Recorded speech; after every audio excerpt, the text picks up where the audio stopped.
نحمده ونصلي ونسلم على رسوله الكريم اما بعد اعوذ باللہ من الشیطان الرجیم بسم اللہ الرحمن الرحیم لقد جاءکم رسول من انفسکم عزیز علیہ ما عنتم حریص علیکم بالمؤمنین رؤوف الرحیم صدق اللہ العظیم وصدق رسولہ النبی الکریم الامین ونحن علی ذلک لمن الشاہدین والشاکرین والحمد للہ رب العالمین ان اللہ وملائکتہ یصلون علی النبی یا ایہا الذین آمنوا صلوا علیہ وسلموا تسلیما الصلاۃ والسلام علیک یا سیدی یا رسول اللہ وعلی آلک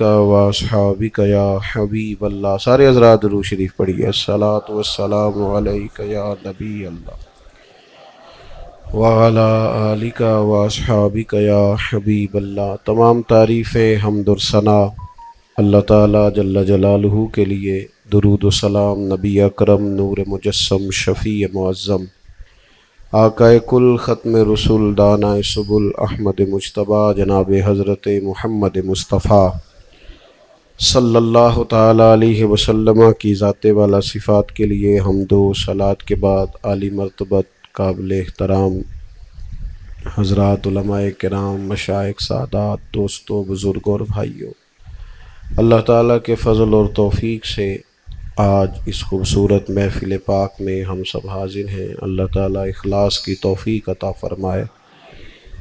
سیاسی جلسے میں اور دینی محفل میں تھوڑا سا فرق ہوتا ہے۔ اس محفل کی تصویر نہ بھی کھینچی جائے گی تو پتہ ہے فرشتوں کو کون کون آیا ہوا ہے، تو اتنا زیادہ آپ ذہن پہ موبائلوں کو سوار نہ کریں، آپ کی بڑی مہربانی۔ اور پھر دو چار دوست جو آگے بیٹھ جائیں اس کا مطلب یہ تھوڑی ہوتا ہے کہ وہ سارے موبائل اونچے کریں اور پچھلوں کو صرف اس لیے تکلیف دیں کہ وہ آگے بیٹھ گئے ہیں اور باقی بیچارے پیچھے رہ گئے ہیں۔ آپ اطمینان سے، محبت سے اور پیار سے بیٹھیں، اللہ آپ کو سلامتی عطا کرے۔ یہ دینی محفل ہے، ایمانی اور روحانی سلسلے میں انعقاد پذیر ہے۔ اس میں کوئی ہم نے دکھانا تو نہیں نا، مطلب ویڈیو بنا کے اپنے MNA کو کہ میں اتنے بندے ساتھ لے کے آیا ہوں تو میری بھی ٹکٹ بنتی ہے اگلے الیکشن میں۔ یہ تو کوئی لین دین نہیں ہے ان چیزوں سے۔ آپ اطمینان سے بیٹھیں اور محبت سے بیٹھیں۔ میری طرف دیکھیں جی، درود شریف پڑھیں سارے حضرات۔ الصلاۃ والسلام علیک یا نبی اللہ وعلی آلک واصحابک یا حبیب اللہ۔ اللہ تعالیٰ نے قرآن مجید میں ارشاد فرمایا کہ لقد جاءکم رسول من انفسکم، فرمایا تحقیق ہم نے تمہیں میں سے تمہیں ایک رسول عطا فرمایا ہے۔ وہ رسول اس شان سے تشریف لائے ہیں، اس انداز میں تمہارے پاس آئے ہیں کہ عزیز علیہ ما عنتم، تمہارا مشکل میں پڑنا میرے محبوب کو تکلیف دیتا ہے، ان پر گراں گزرتا ہے۔ حریص علیکم، وہ تمہاری بھلائی چاہنے میں جلدی کرتے۔ وبالمؤمنین رؤوف الرحیم، مومنوں پہ رؤوف بھی ہیں اور رحیم بھی ہیں۔ خوش قسمت ہوتا ہے وہ شخص جس کا کوئی خیال کرنے والا ہوتا ہے، خوش نصیب ہوتا ہے وہ بیمار جس کی کوئی تیمارداری کرنے والا ہوتا ہے، اور خوش قسمت ہوتا ہے وہ انسان جس کو کوئی اچھی رائے دینے والا موجود ہوتا ہے، اور خوش قسمت ہوتے ہیں وہ گناہگار جن کے لیے راہ حق کی طرف رہنمائی کرنے والا کوئی موجود ہوتا ہے، اور خوش قسمت ہیں ہم سارے کہ جن کو اللہ تعالیٰ نے رسول پاک عطا فرمائے ہیں۔ نبی پاک علیہ الصلاۃ والسلام امت سے پیار کرتے، محبت فرماتے، خیال کرتے، دعا کرتے، توجہ فرماتے۔ میں اور آپ جس معاشرے میں سانسیں لے رہے ہیں، آنکھیں کھول رہے ہیں اور سوچنے سمجھنے کا ہمیں موقع مل رہا ہے، اس سوسائٹی کے اندر اللہ کے فضل سے بڑی خیر موجود ہے۔ کوئی ہر طرف شر نہیں ہے، کوئی ہر طرف پریشانی نہیں ہے، اللہ کی بڑی رحمت ہے۔ اگر اتنی بڑی تعداد میں نوجوان محفل میلاد میں آئیں تو اور ہمیں کیا چاہیے؟ بہت بڑی سعادتیں ہیں، بہت بڑی برکتیں ہیں، بہت سارے خیر کے کام ہیں، اور مساجد میں، مدارس میں، خانقاہوں میں اللہ کے فضل سے لوگوں کا آنا جانا ہے۔ لیکن کچھ چیزوں کی کچھ زیادہ کمی بھی محسوس کی جا رہی ہے۔ وہ کمی اس بات کی ہے کہ تھوڑا نا دلوں میں احساس زیادہ پیدا کر لیا جائے، تھوڑا سا دل جب دھڑکے تو اس میں درد بھی ہو، کوئی اچھی سوچیں، مثبت رویے اور لوگوں کے حق میں ہمارے اچھے خیالات، یہ سوسائٹی کی اشد ضرورت ہے۔ ہم معاشرے کے اندر جب بھی چیزوں کو ڈسکس کرتے ہیں، کچھ منفی چیزوں کو ڈسکس کرتے ہیں۔ ہمارا مزاج اس طرح کا ہوتا ہے کہ ڈھونڈ کے کمزوریاں، کوتاہیاں بیان کرتے ہیں، نتیجہ یہ نکلتا ہے کہ جو بیان کرنے والا ہوتا ہے وہ بھی سخت دل ہو جاتا ہے، اور جس کے سامنے بیان کی جاتی ہیں وہ بھی ظاہر ہے جس کے بارے میں سنے گا اس سے تھوڑی سی وہ نفرت کرے گا۔ اپنے دلوں میں احساس اور احساس کی شدت، آپ کو پتہ ہے نبی پاک علیہ الصلوۃ والسلام عکاظ کی منڈیوں میں تشریف لے جاتے تبلیغ دین کے لیے، طائف کے بازار میں تشریف لے گئے تبلیغ دین کے لیے، سارا دن دعوت خیر اور رات کو امت کے لیے دعا۔ یہ جو حضور کا بہت زیادہ دل پریشان رہتا تھا، اس کی وجہ یہ نہیں تھی کہ مکے کی سڑکیں پکی کرانی ہے اور مدینہ منورہ کے اندر ترقیاتی کام بہت زیادہ ہونے چاہیے، بلکہ اس تڑپ کے پیچھے خواہش یہ تھی کہ بندے رب کے ہیں تو عبادت بھی رب کی کریں، ان کے اخلاق سنور جائیں، کردار سنور جائیں، عقیدے نکھر جائیں، سوچیں بدل جائیں، انقلاب آفرین مزاج نصیب ہو۔ اللہ کے محبوب علیہ السلام فرماتے میں مکارم اخلاق کی تکمیل کرنے آیا ہوں، میں تمہیں بلندی اخلاق سکھانے آیا ہوں، تمہاری سوچوں کو، عادات کو، اطوار کو اللہ رسول کی رضا کے مطابق ڈھل جانے کا سلیقہ دینے آیا ہوں۔ نبی پاک علیہ الصلوۃ والسلام کے دل میں یہ درد رہتا، اور حضور تبلیغ درد سے، دو قسم کی تبلیغ ہوتی ہے نا، ایک تبلیغ میری طرح کے لوگ مجموعوں میں کرتے ہیں، جمعوں میں کرتے ہیں، اور اس طرح کی تبلیغ ہمارے اینکر بھی کرتے ہیں اور ٹی ویوں پہ اور کتابوں میں، اور ہم بھی کرتے ہیں۔ خدا نخواستہ محلے میں کسی بچے کی غلطی کا پتہ چل جائے تو پھر لطف لے لے کہ اس کو ڈسکس کرنا، اس پر کمنٹس کرنا، ایک دوسرے کو بتانا، یہ بھی ایک تبلیغ ہے، اور کہنا اللہ بچائے جی، اللہ کرے جی، یہ بھی ایک تبلیغ ہے۔ خدا نہ کرے خاکم بدہن، ایک تبلیغ یہ ہے، اور اللہ تعالیٰ معاف کرے 100 دفعہ سب کو اللہ آباد رکھے، اگر کسی کو پتہ چل جائے کہ اس کا اپنا بچہ بگڑ گیا ہے، برے دوستوں کی صحبت میں بیٹھا ہے، سگریٹ پینے لگ گیا ہے، کمزور رستوں کا مسافر ہو گیا، اب وہ اس طرح کی تبلیغ نہیں کرے گا کہ چوک میں بیٹھ کے دوستوں کو بتائے، اب وہ مزے لے لے کے اس عنوان کو ڈسکس نہیں کرے گا۔ اب وہ میاں بیوی جب اپنے بچے کو سمجھائیں گے تو رو رو کے سمجھائیں گے، باپ سر سے پگڑی اتار کے پیر میں رکھ دے گا، ماں دوپٹہ رکھ دے گی اور درد سے کہے گی پتر ہماری کمائی اجڑنے لگی ہے، ذرا خیال کرنا، ہم تو رہیں گے کسی کام کے نہیں، مہربانی کرنا۔ دعا، درد اور آنسو، اور یہ تبلیغ ایک اور رخ اختیار کر گئی۔ اچھا اس بچے نے پھر پکا وعدہ کر لیا، آج کے بعد نہیں وہاں جاؤں گا، آج کے بعد نہیں سگریٹ پیوں گا، آج کے بعد ان دوستوں، پکا وعدہ کر، طے ہو گیا جی، ابا جی میرا وعدہ، ہو سکتا ہے وہ بھی رو کے کہے میرا وعدہ ہے، اور وہ معاہدہ کر کے، پکا وعدہ کر کے پتر چلا گیا ہے، لیکن اماں اور ابا کو ابھی بھی سکون نہیں، وہ چلا گیا اور ان دونوں نے مصلی بچھا لیا۔ عرض کی مالک مہربانی کرنا، ہماری کمائی کی حفاظت کرنا، اللہ اس پہ رحم کرنا، اسے توفیق۔ وہ رونے لگے درد سے۔ او میرے بھائی، جب کسی کو تبلیغ کی تھی تو داج کی طلب تھی، جب کسی کو تبلیغ کی تھی تو خواہشات اور تھیں، اور جب تبلیغ درد بنی، آنسو بھی آئے، دعا بھی نکلی، مصلی بھی آباد ہوا۔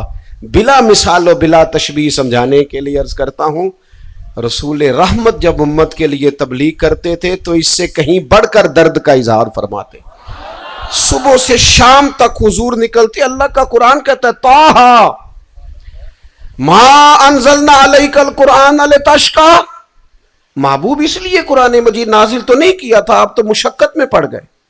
جد و جہد، کوشش، دن کو تبلیغ کرنا، رات کو دعا کرنا، اور لوگوں کے اخلاق سنوارنے کے لیے، عادات بدلنے کے لیے، ان کے اندر تبدیلی پیدا کرنے کے لیے جد و جہد کرنا، کوشش کرنا، عملاً انہیں سمجھانا. میں دیکھتا ہوں ہمارے بچے اتنے غلط نہیں ہیں، اتنے سخت نہیں ہیں، اس قدر زیادہ دور نہیں نکلے، لیکن ان بیچاروں کا نقصان یہ ہوا ہے انہیں وہ درد والے لوگ نہیں ملے جو کسی طریقے سے انہیں سمجھاتے، قائل کرتے، دن کو سمجھاتے، اور جسے تبلیغ کی ہوتی پھر رات اس کے لیے دعا بھی کرتے کہ اللہ جو میرے بس میں تھا میں نے کر دیا، اب تو انقلاب برپا کر. ہمیں نا اس خیر کے ساتھ، اس درد کے ساتھ. میرے والد صاحب ایک بات کیا کرتے تھے، ابا جی کہتے تھے کہ پتر گوانڈیاں دی اگ نا اس نیت نال بھی بجا چھڑنی چاہیے کہ جی انہاں دی نہ بجائی تے کدھر ساڈے گھر بھی نہ آ جائے. کسی کے بچے کے لیے اس لیے بھی تبلیغ کر دینی چاہیے کہ اگر یہ بچہ نہ سنورا تو میرا بچہ بھی تو اس کے ساتھ ہی کھیلتا ہے. اگر پوری سوسائٹی ٹھیک نہ ہوئی تو میرے بچے بھی تو اسی میں رہیں گے. وہ تبلیغ کا درد، وہ عنوان پتہ ہے حضور کیسے سمجھاتے. حضرت سعد ابن معاذ رضی اللہ تعالیٰ عنہ کا وصال ہو گیا، سرکار نے جنازہ پڑھایا، قبر کی تیاری میں کچھ دیر تھی تو حضور نہ قریب بیٹھ گئے انتظار میں کہ کچھ تھوڑی سی جنازے کے بعد. تو صحابہ فرماتے زمین پر حضور کسی چیز سے کریدنے لگے، اور جب محبوب خاموش ہوتے تھے نا تو یوں لگتا تھا ہوا بھی چپ کر گئی ہے، یوں لگتا تھا درخت بھی خاموش ہو گئے، بلبل نے بھی کہا ہے کہ اب نہیں بھئی اب حضور خاموش. یوں لگتا تھا جیسے سارا سناٹا چھا، ایک گہری خاموشی. یہ ذرا سمجھانے کا انداز دیکھیے. اب صحابہ پوری توجہ میں ہے کہ محبوب بولیں گے تو کوئی بات کریں گے. فرماتے کریم محبوب نے جب مقدس چہرہ نور اٹھایا نا تو رخسار مبارک آنسوؤں سے بھرے ہوئے. حضور اس درد سے فرمانے لگے، یہ دیکھیے ذرا سمجھانے کا طریقہ. اس انداز میں حضور فرمانے لگے بھائی قبر کی تیاری کرو، یہ آخرت کی منازل میں سے پہلی منزل ہے، اس کی تیاری کرو، اس پر غور کرو. اب یہ جب انداز ہے نا سمجھانے کا، قائل کرنے کا، قریب لانے کا، تو اس میں اس طرح کی تڑپ ہے کہ بندہ نہ قائل ہو جاتا ہے بلکہ مائل ہو جاتا ہے، بلکہ اگر وہ دل رکھتا ہو تو پھر تو اس محبت میں پورا گھائل ہو جاتا ہے. نبی پاک علیہ السلام چاہتے ہیں کہ امت اس درد سے ایک دوسرے کو پیغام دے. ادعو الی سبیل ربک بالحکمہ، دانائی سے خیر بانٹی جائے. فرمایا مجھ سے لے لو، ایک روایت بھی، ایک آیت بھی تم تک پہنچی ہے تو نکلو نا میدانوں میں، لوگوں کو قائل کرو، سمجھاؤ. لیکن تقریر رہ گئی، گفتگو رہ گئی. میری طرح کے لوگ جب آئے تو خطابت کا بام و در رہ گیا. میں جملہ دینے لگا ہوں ذرا مجھ سے لے لینا، یہ تگڑائی تو رہ گئی. لیکن واعظ قوم کی وہ پختہ خیالی نہ رہی. وہ جو اس کے سینے میں درد تھا اس کے لیے، وہ خاص چیز جس کی ضرورت تھی، اللہ ماشاءاللہ وہ ناپید ہو گئی. دوستو ہمیں نا اپنے بچوں کو قائل کرنا، انہیں سمجھانا. اور یہ جو ہم شکوہ کر کے چپ کر جاتے ہیں نا، آپ کی مہربانی جی میری بات پر توجہ کریں. آپ انتظامی امور چھوڑ دیں سارے، اللہ آپ کو سلامتی عطا کرے. مجھے پانی دیا گیا تھا، میں نے کیوں نہیں پیا؟ مجھے اس کی طلب بھی ہو رہی تھی، بھلا کیوں نہیں پیا؟ پانی اور موبائل کے بارے میں میرا ایک تجزیہ ہے ذاتی. ایک بندہ فوٹو کھینچ لے تو دوسرے کا بھی دل کرتا ہے، جس طرح ایک پانی پی لے تو پھر دوسرے کا بھی دل نہیں کرتا. یہ آج کل یہ معیار ہے. تو میں نے اس کو اس لیے نہیں چھیڑا کہ میں پیوں گا تو پھر ظاہر ہے اتنے سارے لوگ دیکھ رہے ہیں، یہ دیکھ کے بھی طلب پیدا ہو جاتی. تو جب میں تقریر کر رہا ہوں نہیں پی رہا تو تھوڑا سا آپ بھی انتظار کر لیں. تو اسی طرح مولوی چھوٹی تقریر کرنا لا بلایا ہے، یہ تو بڑی جلدی ختم ہونے لگی ہے. آپ غور کریں جو بات عرض کر رہا ہوں اس پر. میرے بھائی اللہ کے محبوب علیہ السلام نے نا احساس پیدا کر کے کہ لوگ، پتہ ہے حضور کیا فرماتے ہیں؟ یہ ذرا انداز دیکھیے.